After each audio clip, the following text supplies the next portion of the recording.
اعوذ باللہ من الشیطان الرجیم بسم اللہ الرحمن الرحیم نحمدہ ونصلی علی رسولہ الکریم اما بعد۔ اور علم الصرف میں ہم نے علم الصرف کی تعریف پڑھی تھی، ہم نے اس کی اصطلاحات دیکھی تھیں، اس کے بعد ہم فعل ماضی کی گردان پہ آئے تھے۔ ہم نے کہا تھا کہ فعل ماضی کی گردان میں 14 صیغے ہوتے ہیں، ان 14 صیغوں میں سے ہم نے 6 صیغے پڑھ لیے تھے، اور فعل ماضی کی ہم نے وہ گردان سٹارٹ کی تھی کہ جس میں ہم نے معروف کے تمام صیغے پڑھے تھے۔ معروف کیا چیز؟ یعنی فعل ایسا پڑھا تھا جو معروف ہے۔ اب فعل معروف کیا ہے یہ ہم پہلے ہی اپنی تمام کلاسز میں اس کو ریوائز بھی کر چکے ہیں، ایک بار پھر کر لیتے ہیں کہ فعل معروف وہ فعل ہوتا ہے کہ جس میں آپ کو اس فعل کے کرنے والے کا، یعنی فعل کے کرنے والا کون ہوتا ہے؟ فعل کے کرنے والے کو فاعل کہتے ہیں۔ تو جس میں ہمیں فاعل کا پتہ ہو کہ اس فعل کو کرنے والا کون ہے، فاعل کون ہے، ہم اس کو پہچان جائیں کہ وہ ایک ہے، وہ دو ہیں، وہ تین ہیں، وہ کوئی مذکر ہے یا مؤنث ہے، وہ غائب ہے یا حاضر ہے۔ جب ہمیں یہ معلومات اس کے بارے میں پتہ چل جائیں تو ہم کہتے ہیں کہ ہمیں اس کے فاعل کا علم ہے۔ ٹھیک ہے؟ فاعل کے علم ہونے کا یہ مطلب نہیں ہے کہ ضروری ہمیں اس کا نام ہی پتہ ہو، ہے نا؟ بے شک ہمیں نام نہ پتہ ہو، لیکن اگر اتنی معلومات ہمیں مل جائیں کہ وہ کوئی مذکر ہے اور وہ ایک ہے یا دو ہیں یا وہ بہت سارے ہیں، گروپ آف پیپل ہے، یا پھر وہ حاضر ہے یا غائب ہے، تو ہم کہیں گے کہ ہمیں اس کے بارے میں ضروری معلومات مل گئی ہیں۔ تو یہ ہوتا ہے فعل معروف۔ اور جس فعل کے کرنے والے کا ہمیں پتہ نہ چلے، ہمیں یہ پتہ نہ چلے کہ اس فعل کو، کسی بھی کام کو جس شخص نے کیا ہے، کیا وہ مذکر ہے یا وہ مؤنث ہے یا وہ غائب ہے یا وہ حاضر ہے، ہمیں کچھ پتہ نہ چلے، تو پھر ہم کیا کہیں گے کہ یہ والا فعل جو ہے وہ مجہول ہے، یعنی اس میں جہل پایا جاتا ہے، اس کے بارے میں ہم لا علم ہیں، ہمیں اس بات کا اندازہ نہیں ہو رہا ہے۔ تو ہم نے دونوں گردانیں پڑھنی ہیں فعل ماضی کی، فعل معروف کے ساتھ بھی اور فعل مجہول کے ساتھ بھی، لیکن ہم نے ابتدا کس سے کی تھی؟ فعل معروف سے ابتدا کی تھی ہم نے۔ پھر ہم نے فعل معروف میں پہلے 3 صیغے دیکھے۔ پہلے 3 صیغے کس کے بارے میں تھے؟ مذکر کے بارے میں تھے۔ پھر اس کے بعد اس کے اندر اور کیا چیز تھی پہلے 3 صیغوں میں؟ کہ یہ اس شخص کے بارے میں تھے، یعنی اس فاعل کے بارے میں تھے جو غائب ہے، وہاں موجود ہی نہیں ہے۔ اس کے بعد ہم نے اس میں دیکھا تھا پہلے 3 صیغوں میں کہ 1 بائی 1 جو تعداد تھی، جو عدد تھا فاعل کا، وہ تبدیل ہوا۔ پہلے صیغے میں ایک فاعل تھا، دوسرے صیغے میں تثنیہ تھا، تیسرے صیغے میں جمع تھا۔ تو اسی حساب سے ہم نے کہا کہ جب کوئی فاعل، یعنی جب کوئی کام کرنے والا مذکر ہو اور غائب ہو اور واحد ہو، تو ہم اس کے لیے کون سا فعل استعمال کریں گے؟ جو فعلہ کی طرح کا ہوگا۔ ٹھیک؟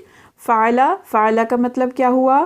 کہ کام کیا اس ایک مرد نے، کام کیا اس ایک مرد نے۔ ساتھ میں آپ کو اسکرین بھی شیئر کرتی ہوں تاکہ اگر کسی کی پچھلی کلاسز مس ہو گئی تھیں تو وہ یہاں سے ایک طرح کی ریویژن لے لیں گے۔ ٹھیک ہے؟ تو ہم نے سب سے پہلے یہ دیکھا تھا کہ واحد مذکر غائب کا جب صیغہ ہوگا تو وہ کس شکل کا ہوگا؟ وہ فعلہ، یعنی کہ اس میں 3 حروف ہوں گے۔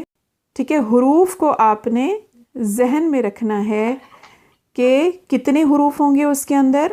3 حروف ہوں گے۔ حروف کے بارے میں بہت احتیاط کرنی ہے، کیونکہ میرے پاس جب کچھ ایگزامپلز آ رہی تھیں تو اس میں کچھ ممبرز نے جو بھیجا تھا ہوم ورک، اس میں حروف 3 کے بجائے 4 بھی تھے۔ ٹھیک ہے؟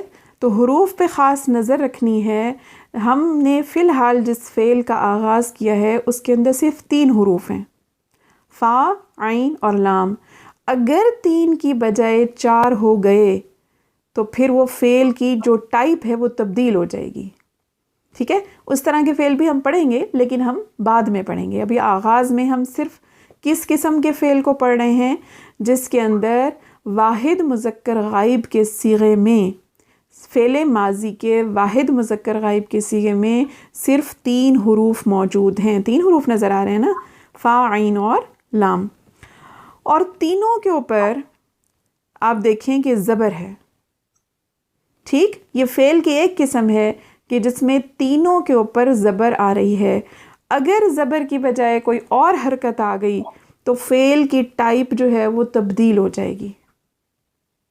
تو آپ نے جب اگزامپلز آپ چیک کریں، آپ ویسے ہی قرآن کی تلاوت کرتے ہوئے جب غور و فکر کریں تو آپ نے اس بات کا خاص دھیان رکھنا ہے کہ ہم نے جو فعل ماضی معروف کی گردان شروع کی ہے اس کے فعل ماضی کے واحد مذکر غائب میں صرف 3 حروف ہونے چاہیے، تینوں کے اوپر زبر ہونا چاہیے. اب مثالیں اس کی کون سی ہیں؟ مثال کے طور پہ نصارہ ہے نا، کتنے حروف ہیں؟ نون، صاد، را، 3 حروف ہیں نا. اس کے بعد دیکھیں خلق، خ، لام، قاف، 3 حروف ہیں. اس کے بعد دیکھیں ہم نے پڑھا کفر، کچھ ایگزامپلس تھی نا ہم نے دیکھی ایسی، کاف، فا، را، کفر. ٹھیک، اس کے بعد ایک ایگزامپل دیکھی تھی کتب، کاف، تا، با، اور تینوں کے اوپر زبر ہے. اگر زبر کی بجائے کوئی اور حرکت ہوئی تو فعل کی ٹائپ کیا ہوگی؟ چینج ہو جائے گی. آپ نے اس کو نہیں دیکھنا ابھی، ٹھیک ہے، اس کو ہم تب دیکھیں گے جب ہم اس کے بارے میں پڑھیں گے. تو فعل، کیا اس ایک مرد نے. اب کیا کا میں نے آپ کو بتایا تھا کہ کیا کی جگہ آپ لکھ سکتے ہیں کام کیا. کام کیا اس ایک مرد نے.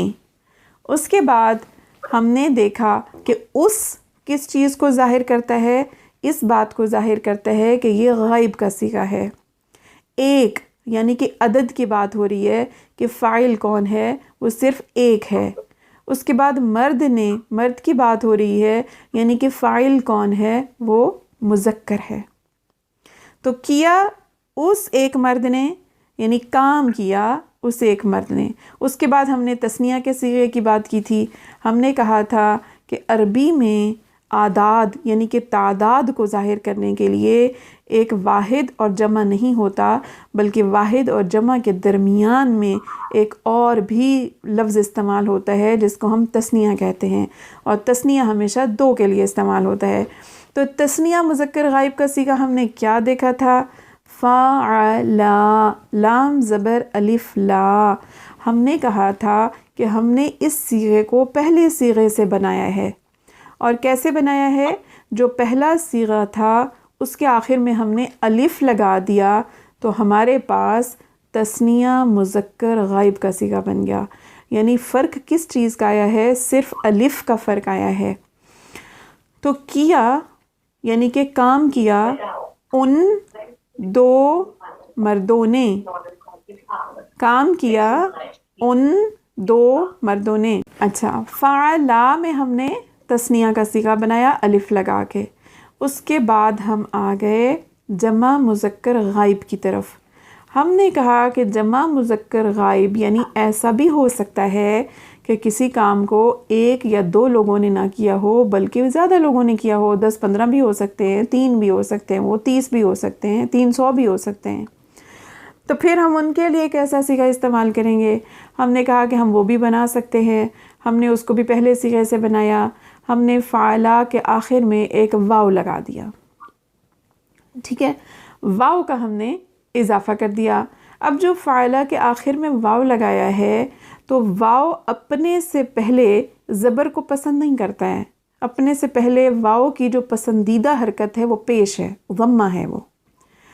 تو واو کے ساتھ ہم نے لام کے اوپر زبر کو ہٹا کے، فتحہ کو ہٹا کے ہم نے ضمہ لگا دیا یعنی پیش لگا دیا.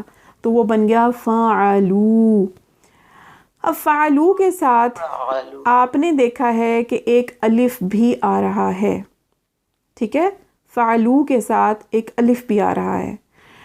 فعلو کے ساتھ ہم نے یہ جو الف لگایا ہے یہ اس بات کی پہچان ہے. اس الف کا اور کوئی کام نہیں ہے کیونکہ فعلو میں ہم الف تو نہیں پڑھ سکتے نا، ہم اس کو پڑھ ہی نہیں رہے ہیں، نہ ہی اس کے اوپر کوئی حرکت ہے. جس حرف کے اوپر کوئی حرکت نہیں ہوتی اور وہ کہیں شروع میں کہیں آخر میں لگا ہے ہم اس کو پڑھتے بھی نہیں ہیں.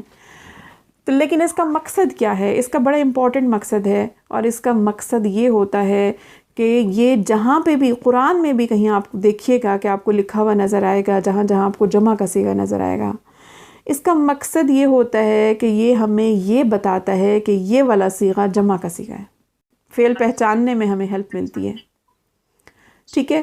اس کے بعد ہمارے پاس آیا، ہم نے کہا فعلو کا ترجمہ کیا ہے، یہ جمع مذکر غائب کا صیغہ ہے، تو شروع میں لکھا کام کیا. اس کے بعد ہم نے کہا یہ جمع ہے تو اس لیے ہم اس کی جگہ ان لگائیں گے. اب کیا ان، اب بہت سارے ہیں تو لکھا سب، ان سب، اور غائب ہیں تو ہم نے لکھا ان سب مردوں نے کیا، یعنی کہ کام کیا. تو آپ اس کو اس طرح بھی لکھ سکتے ہیں کہ ان سب مردوں نے کام کیا.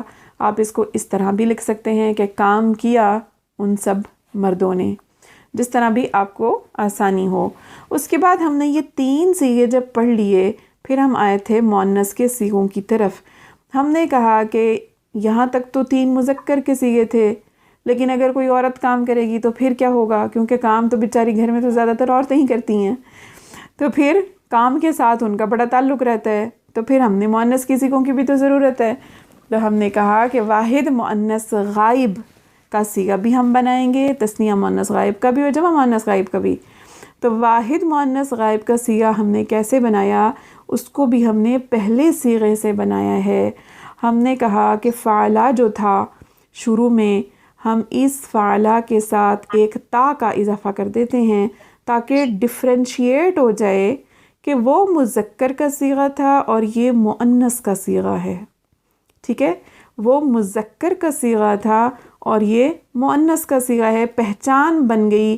کیا چیز پہچان بن گئی؟ آخر میں جو تا ساکن آ رہا ہے یہ پہچان بن گئی کہ یہ مؤنث کا صیغہ ہے. ٹھیک، تو ہمارے پاس واحد مؤنث غائب کا صیغہ کیا بنا؟ فعلت. فعلت واحد مؤنث غائب. پھر ہم نے کہا کہ ایک عورت نے کام کیا، اس ایک عورت نے. اس کے بعد ہم نے کہا کہ عورتیں 2 بھی ہو سکتی ہیں، ہو سکتا ہے 2 خواتین نے مل کے کوئی کام کیا ہو، 2 عورتوں نے مل کے کام کیا ہو. تو پھر کیا ہوگا؟ تثنیہ مؤنث غائب کا ہم نے صیغہ بنانا ہے، اور تثنیہ مؤنث غائب کا صیغہ ہم نے اسی صیغے سے ہی بنا لیا، فعلت سے ہی بنا لیا. ہم نے کیا کیا؟ فعلت کے آخر میں صرف ایک الف کا اضافہ کیا ہے. فعلت کے آخر میں ایک الف لگایا تو یہ بن گیا فعلہ. فعلہ تو پہلے بھی تھا نا، فعلت میں بھی فعلہ تھا، تو فعلہ اور تا کیوں لگایا؟ یہاں شروع میں تو تا ساکن تھی فعلت کے صیغے میں، یہ زبر کہاں سے آ گئی؟ زبر اس لیے آئی ہے کیونکہ ہم نے جب آخر میں الف کو ادا کرنا ہے تو الف کو ادا کرنے کے لیے ہمیں تا کے اوپر زبر کی ضرورت ہے. ٹھیک ہے، تا کے اوپر ہمیں زبر کی ضرورت ہے، ورنہ تو ہم اس الف کو پڑھ ہی نہیں سکتے. فعلت اور پھر الف کو کیسے پڑھیں گے؟ نہیں پڑھ سکتے نا. تو ہم نے اسی وجہ سے جو آخر میں تا ساکن تھی اس کو تثنیہ کے صیغے میں ہم نے تا کے اوپر زبر لگا دی. تو یہ ہمارے پاس بن گیا فعلتا. فعلتا، تو یہ ہمارے پاس تثنیہ کا صیغہ ہو گیا. اور اس کا ترجمہ ہم نے کیا کیا کہ کیا یعنی کہ کام کیا ان 2 عورتوں نے. تو یہ ہمارے پاس بن گیا تھا تثنیہ کا صیغہ، تثنیہ مؤنث غائب. لیکن یہ سارے صیغے بھی شروع میں غائب کے چل رہے ہیں، یعنی پہلے 3 صیغوں میں جب مذکر کی بات ہو رہی تھی تو وہ بھی غائب تھا، اگلے 3 صیغوں میں مؤنث کی بات ہو رہی ہے تو وہ بھی غائب کے ہی صیغے ہیں. پہلے 6 صیغے صرف اور صرف غائب کے. اب ہم نے کہا کہ بہت ساری خواتین، بہت ساری عورتیں مل کے بھی تو کام کر سکتی ہیں، تو پھر ہم اس کو کیسے شو کریں گے؟ تو ہم نے کہا کہ ٹھیک ہے، ہم اس کے لیے نیا صیغہ بنائیں گے جمع مؤنث غائب کا، اور اس کو ہم نے کیسے بنایا ہے؟ فعلنا. فعلنا. اب یہ بالکل ڈیفرنٹ ہے نا. یہاں پہ آپ دیکھیں کہ یہ جو آخر میں اس کے نون آ رہا ہے اس کو آپ نے یاد رکھنا ہے. یہ جو آخر والا نون ہے اس کا، یہ اس صیغے کی خاص پہچان ہے کہ یہ والا صیغہ جمع مؤنث غائب کا صیغہ ہے. اور اس کے ساتھ دیکھیں صرف نون زبر نہ ہے، الف نہیں ہے. ٹھیک ہے، فعلنا. فعلنا. اور یہاں سے ایک چیز اور بھی ہوئی کہ یہاں سے لام بھی ساکن ہو گئی ہے. یہ بن گیا ہے فعلنا، لام ساکن ہو گئی ہے. تو فعلنا کا مطلب کیا ہے؟